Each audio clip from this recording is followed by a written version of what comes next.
이번 주에는 우리가 복음에 대해서 살펴보고 있는데 복음이 무엇이다 라는 이런 연역적 접근보다 이러이러한 경우에 그것이 우리에게 복음이 필요한 증거이고 바로 그때 복음이 우리에게 능력이다, 이런 귀납법적인 방법으로 우리가 복음을 좀 생각하고 있습니다.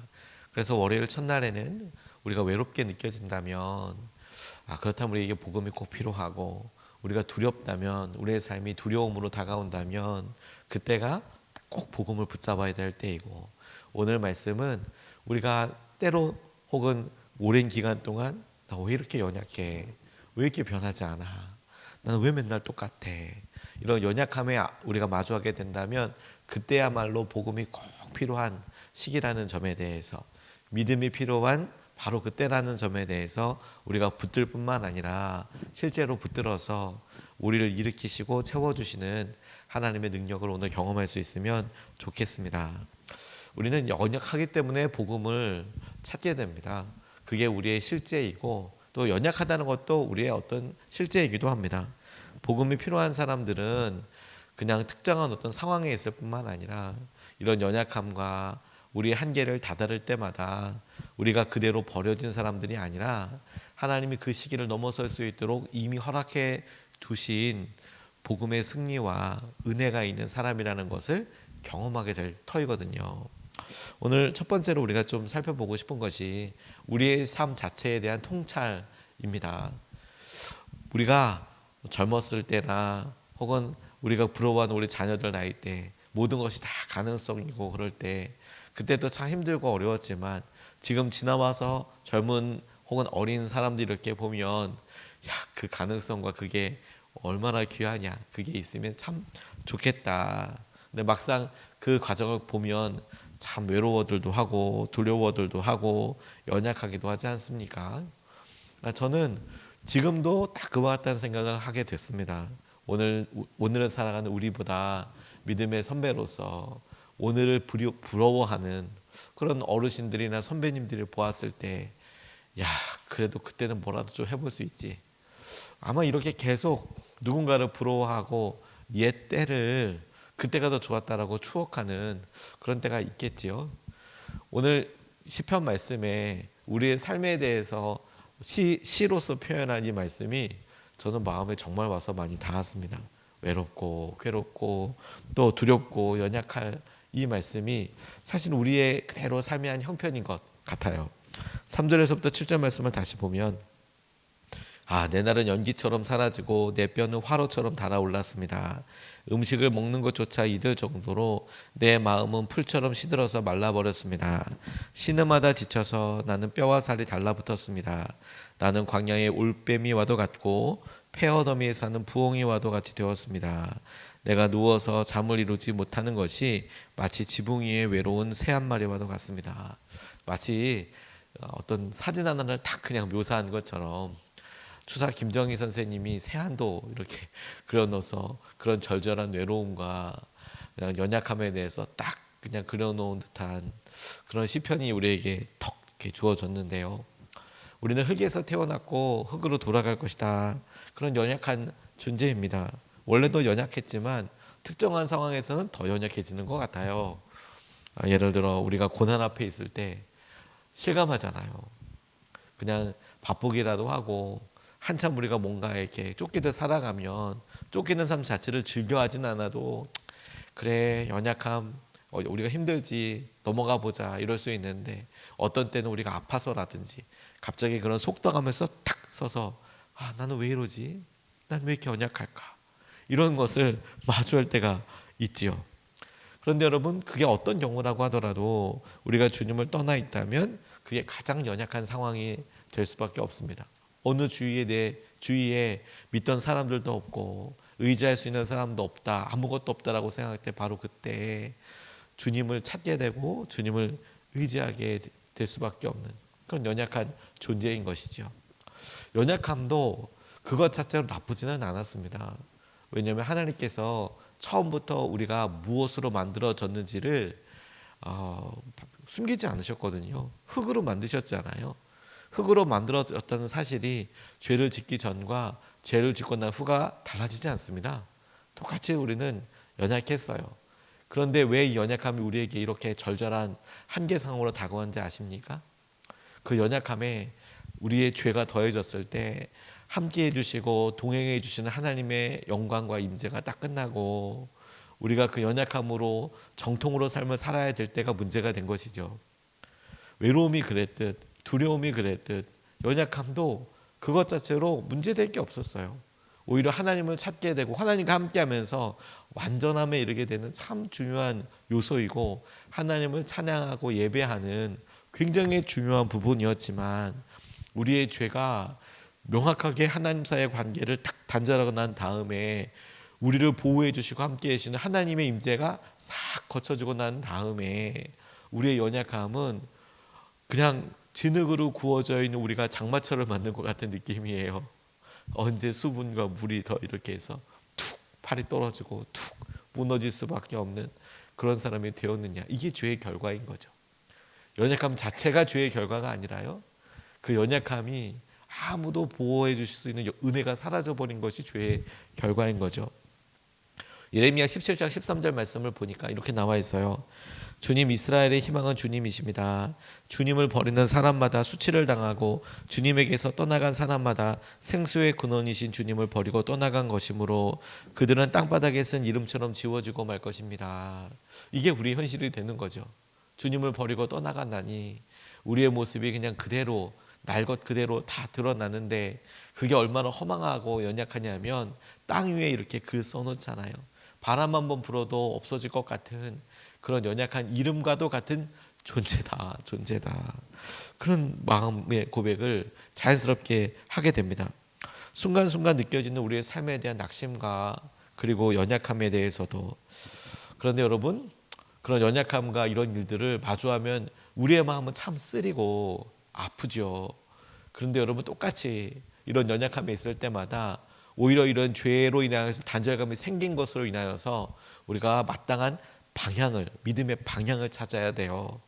연약하고 하나님 왜 이렇게 없어 이렇게 될 때 그래서 난 아니야, 그래서 나는 끝이야, 나는 여기까지야가 아니라, 이게 아니라 나는 연약해, 그러니까 하나님을 찾아야지, 그러니까 하나님을 의지해야지. 죄의 결과 때문에 어쩔 수 없이 생겨버린 이런 일들에 대해서 완전히 버려지고 끝난 게 아니라 그러니까 예수님께서 우리를 은혜로 구원해 주셨지, 그러니까 하나님께서 우리를 찾으시는 거지. 이렇게 우리의 믿음의 방향을 보다 더 명확하게 하는 사인으로 잡아야 한다는 거예요. 이게 중요한 거예요. 외로움에 대해서나 두려움에 대해서나 연약함에 대해서 실감하고 절감하는데 그래서 복음과 능력과 약속은 항상 그런 한계 상황에서 그대로 버려지고 잊혀지고 그냥 아무도 관심하지 않는 무관심 상태로 버려진 것이 아니라 그래서 주님을 의지해야 한다는 하나님의 복음에 우리가 조우하게 되는 거예요. 이 말씀이, 오늘 본문 말씀이 저는 책을 읽다가 이어령 교수님 책에서 보게 됐었는데, 이분이 하나님을 만나게 되었을 때 그리고 하나님을 이렇게 간절하게 찾게 되었을 때 그런 몇몇 계기들, 그때를 간증처럼 본인의 글에다가 이렇게 쓰셨는데 저는 그게 너무 공감이 됐었어요. 너무 외롭더랍니다. 너무 외롭고 힘들더라는 거예요. 이분이 자녀인 돌아가신 이민아 목사님, 그분이 갑작스럽게 이제 아프고 또 눈도 그렇고 뭐 이렇게 그랬죠. 그 전에 이 손자 이민아 목사님의 아들이 뭐 20대 초반의 남자 청년이 갑작스럽게 참 원인불명의 병으로 갑작스럽게 세상을 떠나게 돼요. 그것 때문에 이 아이를 살려달라고 그런 간절한 마음이 하레비한테 있었던 거죠. 그렇게 기도하지 않겠습니까? 아무리 똑똑해도 자기 손주가 이렇게 아픈 곳에는 진짜 너무 연약하잖아요. 대책이 없잖아요. 아는 의사를 소개해 줄 수는 있겠죠. 10명이든 100명이든 우리가 아는 의사분들보다 더 많을 수 있죠. 뛰어난 의사가 있을 수 있겠죠. 그냥 못 고치더라는 거예요. 근데 자기 딸도 그러니까 그게 계기가 되어서 그런 여러 일들이 하나님을 찾고, 그래 내가 이렇게 세상의 지혜로 풀 수 없는 일 없을 것 같고 다 똑똑함으로 다 이렇게 뭐 다른 사람이 안 알아줘도 난 원래 잘하니까 이런 느낌으로 살아갈 것 같은 그런 분들도 하나님을 간절히 찾게 되는 그런 날이 되더라. 근데 이분이 인격적으로도 더 주님을 혼자 있을 때 찾게 된 게 뭐냐면, 그 은퇴하고 난 다음에도 공부를 계속 하려고 일본에 교환 교수로 갔는데, 은퇴하고 나서도 석자 교수 정도 되는 분들은 계속 교수 활동을 하거든요. 그래서 공부할 게 더 있어서 일본에 이렇게 교환 교수로 갔는데, 혼자서 이렇게 다다미 방에서 살다 보니까 너무 외로워서 불을 켜놓고 나왔대요. 전기세가 많이 나오더라도 그 들어갔을 때 불을 탁 켤 때 그 외로움이 너무 싫어서, 그래서 이제 불을 켜놓고, 낮인데도 불을 켜놓고 집을 나갔대요. 그 심정은 여러분 이해 가시죠? 혼자니까. 본인 배우자도 다 한국에 있고, 뭐 그러니까요. 은퇴하고 난 다음에 갔다니까요, 이분이. 그 열심으로. 그런데 집에 이제 퇴근해서 연구실에서 공부하다가 밤에 이렇게 가는데, 이제 본인이 그러니까 밥도 지어야 되고 다 해야 되는 거죠. 아내도 가족들도 다 한국에 있으니까. 그래서 이렇게 자기가 가던 일본 마트에 갔는데, 그날 따라서 쌀이 할인을 하더래요. 일본에 약간 뭐 세일하는 품목과 날이 있거든요. 근데 마침 그날은 쌀을 아주 싸게 팔더라는 거예요. 그러니까 살다 보니까, 그러니까 5kg인지 10kg짜리인데 이렇게 딱 가지고 오는데, 근데 여러분 아시죠? 우리 마트 가서도 5kg짜리 쌀 이렇게 사면 이게 참 드는 게 어려워요. 잠깐 이렇게 뭐 카트에 올리고 차에다가 싣거나 이런 거는 참 그런데, 5kg짜리도 이거 계속 들고 가려면 만만치가 않잖아요. 이분이 뭔가 준비가 안 된 상태로, 그게 쌀이니까 세일한다니까 샀어요.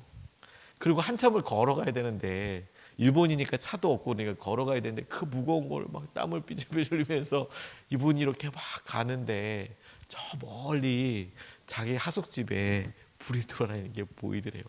근데 그 순간이 너무 외롭더래요. 너무. 자기는 이 짐을 좀 살아보겠다고 이 쌀을 들고 땀은 이렇게 나고 언덕배기를 올라가는데, 저기 멀리 자기 하숙집, 자기가 나와서 그 외로워서 불 켜놓고 간 그 하숙집이, 낮부터 하루 종일 켜져 있던 그 하숙집을 이렇게 보는데, 그게 너무너무 외롭다고. 그러면서 이 말씀이 탁 생각나서 외로운 참새 같다라는 게 자기 같다라는 마음이 들었노라고. 하나님을 더 깊이 찾게 되고, 하나님 이런 나를 붙잡아 주실 분은 주님밖에 없죠. 이런 고백을 하시더라고요. 저는 우리의 모습과 연약함을 딱 잘라서 단편적으로 명확하게 보여주는 사람이 성경의 욥이라고 싶어요. 그 욥기에 이렇게 우리 연약함에 대해서 설명합니다. 욥기 9장 11절 말씀을 보면, 하나님이 내 곁을 지나가신다 해도 볼 수 없으며 내 앞에서 걸으신다 해도 알 수 없다. 이 욥의 이야기예요. 하나님, 내가 고난 가운데 있으니까 하나님 내 옆에 있어도 난 모르겠어요. 욥기 33장 14절 말씀에 엘리후의 말을 봐도, 사실은 하나님이 말씀하시고 또 하신다고 하더라도 사람이 그 말씀에 주의를 기울이지 못할 뿐입니다. 이게 우리의 그냥 현실인 거죠. 하나님이 안 계신 게 아니라 말씀하시고 말씀하셔도 우리가 잘 못 깨달아요. 이 모든 일들이 사실 죄에 대한 결과이죠. 죄의 결과가 연약한 사람에게 어떻게 다가왔냐면, 하나님이 함께 하시는데도 우리가 죄 자체가 잘못 겨냥한 하마르티아라고 할 때 하나님을 못 알아차리게, 하나님에 대해서 무덤덤하게 무뎌지게 만드는 거거든요. 죄는 우리에게 허락된 축복을 가로막을 뿐만 아니라 하나님을 느끼지 못하도록 합니다. 감기에 걸려서 고통스러울 때 잘 먹어야 하잖아요. 뭐든 좀 잘 먹고 영양이 될 만한 거 먹어야 되잖아요. 감기 걸리면 그럼 때 뭐가 제일 싹 사라져요? 입맛이 사라져요. 먹어야 될 그런 기력도 마음도 싹 사라져요. 근데 억지로라도 뭘 해야 돼요? 뭐라도 먹어야죠. 좀 건강해질 만한, 회복할 만한 것을 억지로라도 먹어야죠. 이게 딱 죄의 우리 상태예요. 우리가 죄를 가운데 있고 외롭고 연약하면 뭘 해야 돼요? 하나님을 찾아야 돼요. 근데 우리가 딱 그 죄 가운데 있으면 뭐가 제일 먼저 안 돼요? 하나님을 안 찾아요. 그러니 여러분, 이걸 우리가 조금이라도 더 건강할 때, 조금이라도 우리가 의지적으로 결정하고 했을 때 딱 우리의 삶의 기준으로 정해놔야 한다는 거예요. 그래, 연약할 때. 마치 그래, 아프면 우리가 조금 더 살았을 때 우리 자녀들한테 뭐 아파요, 감기 기운이 있어요, 그러면 어디 아프냐, 병원 가냐 이렇게 하지만, 그렇게 한 다음에 일단 먹이잖아요. 야, 다이어트고 뭐고 일단 먹어라. 먹고 좀 자. 먹고 좀 자. 쉬어. 그럼 나 해보자. 그렇게 하잖아요. 똑같이 우리도 미리 결정하는 거죠. 이제 경험상으로도 그래. 힘들고 연약하면 그 마음의 상태로 그냥 무너지고 주저앉는 게 아니라 하나님을 더 간절히 찾아야지. 연약하니까. 저는 연약한 우리에게 주신 하나님의 은혜가 있다고 싶어요. 그것을 다시 욥기에서 발견하게 됐는데요. 엘리후가 뜬금없이 나타나서 욥에게 막 이야기하는 장면에 이런 이야기가 있어요. 33장 19절 말씀에 보면 하나님은 사람에게 질병을 보내셔서 잘못을 고쳐주기도 하시고, 질병을 보내셔서 잘못을 고쳐주신대요. 사람의 육체를 고통스럽게 해서라도 잘못을 고쳐주기도 하십니다.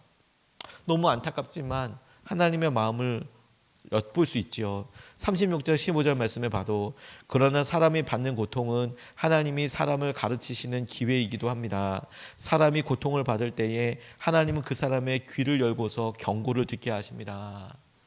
엘리후가 그렇게 이야기하네요. 두려움과 연약함 앞에 있을 때, 연약함이 적나라하게 드러나는 고난 가운데, 고통 가운데 있을 때, 이 말씀은 고난과 고통의 목적에 대해서 우리에게 다른 면을 보여주죠. 그래서 주님께서는 제자들의 연약함에도 불구하고 계속해서 기도하라고 그렇게 말씀하셨는지도 모르겠어요. 연약하니까 너 기도해야지. 마태복음 26장 40절 말씀에 그리고 제자들에게 와서 보시니 그들은 자고 있었다. 그래서 베드로에게 말씀하셨다. 이렇게 너희는 한 시간도 나와 함께 깨어 있을 수 없느냐. 주님이 제자들이 그렇게 힘들고 졸고 어렵고 하는 거 모르셨던 게 아니라 그런데도 부탁하셨다는 것이 연약하니까 너희들 기도라도 해야지. 저는 이게 저와 여러분들에게 주시는 주님의 도전이라고도 싶어요. 얘들아, 너희들 힘들지, 연약하지. 그래, 우리 몸만 좀 아파도 힘들지. 연약하니까 기도해야지. 연약 안 하다면 기도 안 해도 되지. 연약하니까 기도해야지. 연약하니까 기도하고, 연약하니까 그렇게 보죠. 우리나라 건축물 중에서 목재로도 잘 지은 것들도 있지만요, 초가집도 잘 지은 집들이 있지 않습니까?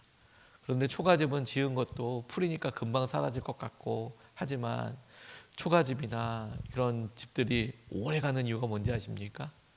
목재나 혹은 다른 걸로 만들면 재료 자체가 좋아서 오래 갈 거야 이렇게 생각하지만 초가집이나 이런 걸 보면 저거 오래 안 가지 싶어서 자주 관리해서 오래 가요. 그렇지 않습니까? 골골 80이다 90이다 이렇게 얘기할 때도 여러분, 건강해 보이는 사람, 굳건해 보이는 사람들, 그래 참 건강하고 좋겠다 이런 사람들보다 맨날 아이고 지 아프다 한 사람이 더 오래 살고 하는 이유는 딱 한 가지예요. 건강한 분들 사실 병원 갈 일 별로 없잖아요. 맨날 아파. 그래서 가보면 뭐도 찍어보고 뭐도 그렇다면 뭐도 해보다 하다 보면 그게 관리가 더 잘 돼요. 그래서 우리가 더 건강한 사람보다도 더 건강해 보이는 사람보다 더 건강하게 오래 살아요. 기도가 다 그래요. 기도가.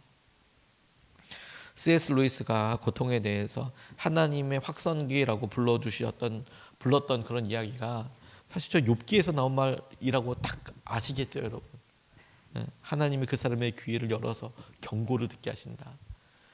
이 C.S. 루이스가 고난에 대해서 이야기할 때 주님께서 이렇게 큰 소리로 내가 여기 있다라고 이야기하는 순간이다. 영의 순간이다. 무디가 이 일에 대해서 우리가 고난을 달라고 간구할 필요는 없으나 고난이야말로 우리가 구할 만한 가장 좋은 것일 수 있다. 고난을 달라고 구할 필요는 없겠죠. 당연히. 왜 멀쩡하게 고난을 일부러 달라고 하겠어요. 하지만 그가 봤을 때, D.L. 무디가 봤을 때는 우리가 구할 만한 좋은 것이, 그러니까 구해야 하겠다. 이럴 때는 구하는 것도 좋겠다 싶을 정도로 좋은 면도 있다. 이렇게 이야기한 것이죠. 전 아멘이라고 싶어요. 그러니 여러분, 오늘 우리가 연약해, 우리가 힘들어. 오늘 우리가 복음이 필요한 거예요. 오늘 우리가 주님의 말씀과 주님의 십자가를 붙들고 일어나게 되는 것이죠. 연약한 사람이니까 더 기도해야죠.